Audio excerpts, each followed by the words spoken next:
ಮನೆಯಲ್ಲಿ ಮಾಡಿರೋ ಇಡ್ಲಿ ಉಳಿದೋದ್ರೆ ಮಾಡುವಂತಹ ವಿಶಿಷ್ಟವಾದ ಉಪ್ಪಿಟ್ಟಿನ ಒಂದು ರೆಸಿಪಿಯನ್ನು ನೋಡ್ಕೊಳ್ಳೋಣ ಬನ್ನಿ.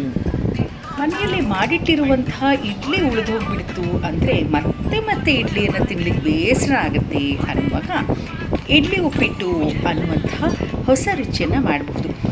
ತುಂಬ ಕಷ್ಟ ಏನಿಲ್ಲ, ಮಾಮೂಲಿ ಉಪ್ಪಿಟ್ಟಿನ ಹಾಗೆಯೇ ಮಾಡುವಂಥದ್ದು.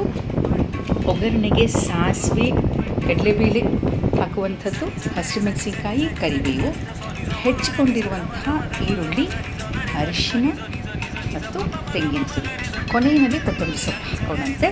ಈಗ ಒಗ್ಗರಣೆ ಮಾಡಿಕೊಳ್ಳೋಣ.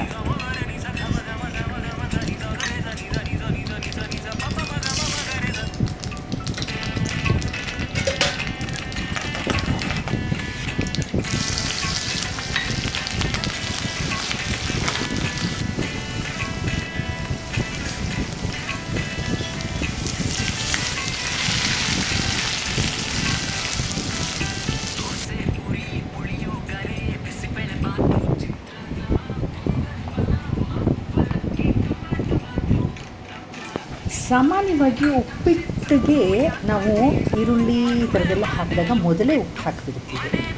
ಯಾಕೆಂದರೆ ಅದು ಬೆಂದ್ರೂ ನೀರಿನಲ್ಲಿ ಹೇಗೂ ರವೆ ಬೇಯುತ್ತಲ್ಲ ಅಂತ.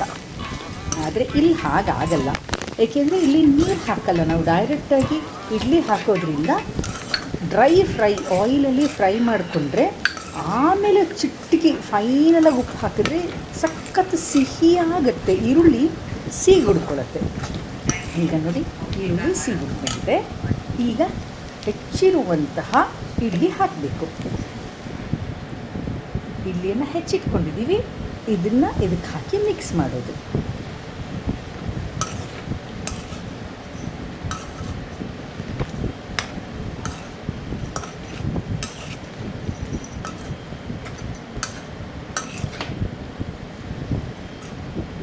ಇದನ್ನು ಮಿಕ್ಸ್ ಮಾಡಿಕೊಳ್ಳುವಾಗ ತೆಂಗಿನ ತುರಿಯನ್ನು ಹಾಕೋಣ. ಅಡಿಷ್ನಲ್ ಟೇಸ್ಟ್ಗಷ್ಟೇ, ಹಾಕದೇ ಇದ್ರೂ ನಡೆಯುತ್ತೆ, ಎಕ್ಸ್ಟ್ರಾ ಟೇಸ್ಟ್ ಕೊಡಲಿ ಅಂತ ತೆಂಗಿನ ತುರಿ ಹಾಕಿರೋದು. ಒಂದು ತಟ್ಟೆಯನ್ನು ಮುಚ್ಚಿಟ್ಟು ಸಣ್ಣ ಉರಿಯಲ್ಲಿ ಒಂದು 5 ನಿಮಿಷಗಳ ಕಾಲ ಬಿಡೋಣಂತೆ. ಆವಾಗ ಅದು ಉಪ್ಪು ಖಾರವನ್ನೆಲ್ಲ ಹೀರ್ಕೊಂಡು ಹದವಾಗಿ ಬೇಯುತ್ತೆ. ಇಡ್ಲಿ ಉಪ್ಪಿಟ್ಟು ತಯಾರಾಗಿದೆ. ನೋಡಲಿಕ್ಕಂತೂ ಚೆನ್ನಾಗಿದೆ. ಟೇಸ್ಟ್ ಹೇಗಿದೆ ಅಂತ ನೋಡೋಣಂತೆ.